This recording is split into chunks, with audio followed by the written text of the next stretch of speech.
আপনার আব্বাকে দেখছেন খাচ্ছে অথবা খাওয়া চাচ্ছে, তাহলে তার পক্ষ থেকে আপনি কিছু নিকটাত্মীয়কে খাওয়া দিবেন, কিছু গরিবকে খাওয়া দিবেন। এটা হলো আদব। আমার শাশুড়ি ও ননদ তাবিজ করে আমার স্বামীকে আমার কাছ থেকে দূরে রাখে, এখন আমি কি করব? দয়া করে উত্তর দিবেন। আপনি নাস ফালাকটা খুব বেশি পড়বেন। নাস ফালাকের ভিতরে দেখবেন অমিন শাররিন নাফাসাতি ফিল উকাদ, এটা 15 বার পড়বেন।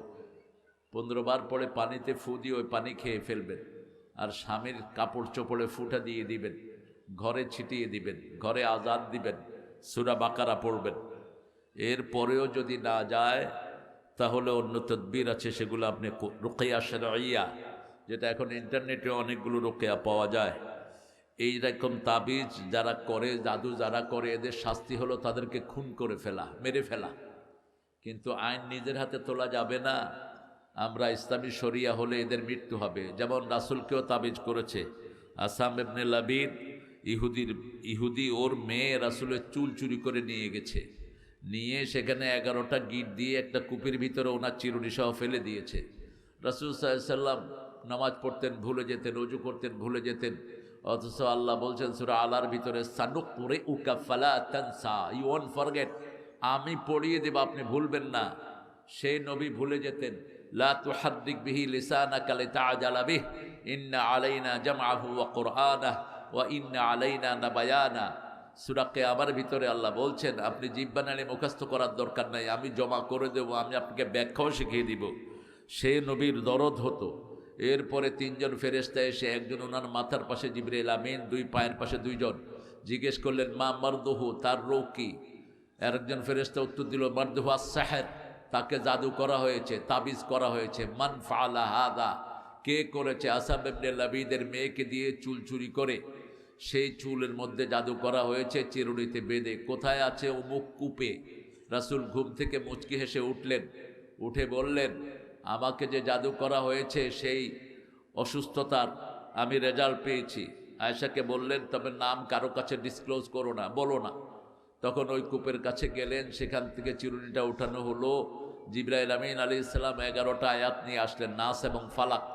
এটা 5 ওয়াক্ত সালাতে রাসূল পড়তেন সাল্লাল্লাহু আলাইহি ওয়াসাল্লাম।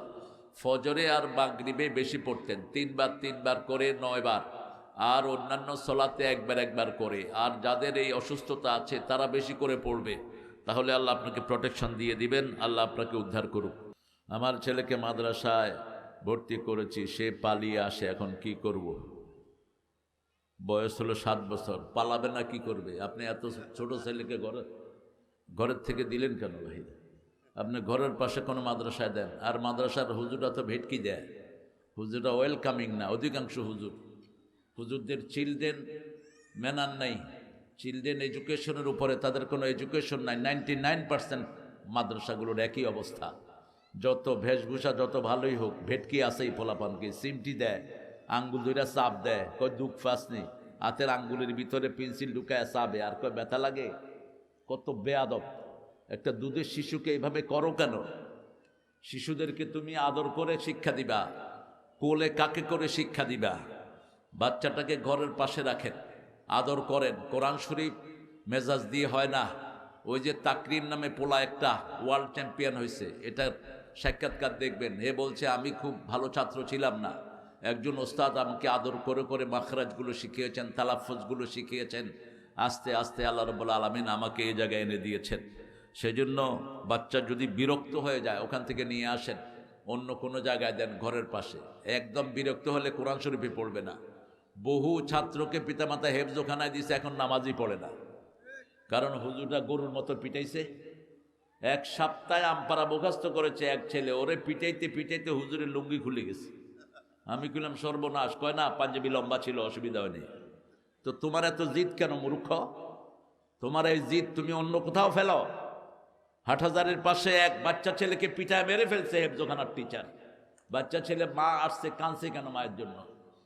তো তোর জন্য কাঁদবে মূর্খ? এই সমস্ত মূর্খদেরকে জেলখানায় রাখা দরকার, যেগুলো বাচ্চা পালনের কোনো ম্যানার জানে না। আমাদের বহু প্রাইমারি স্কুলেও বহু চালাল থাকে। ঠাকুরগাঁয়ের এক মহিলা কামড় মেরে এক ছেলের কান ছিঁড়ে ফেলেছে, ক্লাস 3-র বাচ্চা। তো এই জন্য চিলড্রেনরা খুব নাজুক, শিশুরা অত্যন্ত সেন্সিটিভ, এদেরকে আদর করলে যত্নে রত্ন মিলে, এটা মনে রাখবেন। মানলাম ইয়ারহাম সগীরানা, রাসূল আগে বাচ্চাদের রহমের কথা বলেছেন, আগে বাচ্চাদের স্নেহ। মানলাম ইয়ারহাম সগীরানা ওয়ালাম ইউয়াক্কির কাবীরানা, এই তরতিবটা রাসূলের ঠিক করা না, এটা আল্লাহ ঠিক করে দিয়েছেন তরতিব। আপনি শিশুকে আদর করবেন, সমাজটা সুন্দর হবে, শিশুর থেকে আপনি সম্মান পাবেন। আপনি শিশুকে আদর করবেন না, সম্মান পাবেন না। আমি জাফরি সাহেবের কাছে পড়েছি, আমাকে অনেক কোলে করে রাখতেন, এবং আমার মনে আছে আমার গায়ে একবার অ্যালার্জি হলো, ওনার স্ত্রী আমাকে ল্যাংটা করে গোসল করাইছে, এত আদর করতেন। সেই জন্য আমরা সেখান থেকে বেরিয়ে এসেছি। কোনোদিন এত রাগী মানুষ, জাফরির মতো রাগী আলেম নাই। জাফরি মুহূর্তের মধ্যে আগুনের মতো গরম হয়ে যেতেন, কিন্তু ছাত্রদের প্রতি ছিলেন অত্যন্ত দয়ালু, রহমদিল, এবং ট্যালেন্টেড বাচ্চাদেরকে তিনি চিনতেন। এই জন্য নরসিংদী জামিয়া থেকে দাখিল ফার্স্ট, আলেম ফার্স্ট, ফাজেল ফার্স্ট, কামেল ফার্স্ট, এরকম বহু ছেলে বেরিয়েছে। ঢাকা ভার্সিটির টিচার আছে এখন রকুনুজ্জামান, এই নরসিংদী জামিয়াতে সব ক্লাসে ফার্স্ট হয়েছেন। আমরাও আলহামদুলিল্লাহ, আমিও 16 নম্বরে স্ট্যান্ড করেছিলাম এই নরসিংদী জামিয়া থেকেই। সেই জন্য ওস্তাদের আদরটা একটা ভাইটাল ব্যাপার। আমরা যেন শিশুদেরকে কোনো চাড়ালের হাতে ছেড়ে না দেই। আপনার ছেলে যদি ওখানে অ্যাডজাস্ট না হয়, আমি আমার 2 ছেলেকে হাফেজ করার জন্য 12টা প্রতিষ্ঠান দিয়েছি আমি, 12টা নাম করা প্রতিষ্ঠান। আপনাদের তানজিমুল উম্মাহ, এরপরে আলহেরা, আরও সুন্দর সুন্দর নাম করা ডেকোরেটেড প্রতিষ্ঠান। কিন্তু ভিতরের টিচার যেগুলো রাখছে এগুলো ওয়েলকামিং না। টিচাররা 1.5 বছরে ওদেরকে 30 পারা মুখস্থ করাইতে পারে না।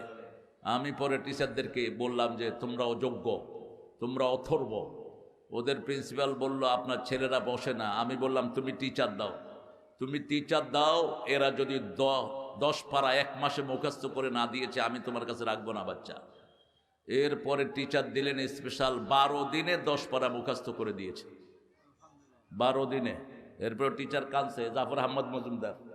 এরপরে অনুষ্ঠানও করেছে। আমাদের বাংলাদেশের প্রত্যেকটা ছেলে ব্রেনি, প্রত্যেকটা ছেলে ব্রেনি। এই ছেলেদেরকে একটু সুন্দর করে নার্সিং করা দরকার।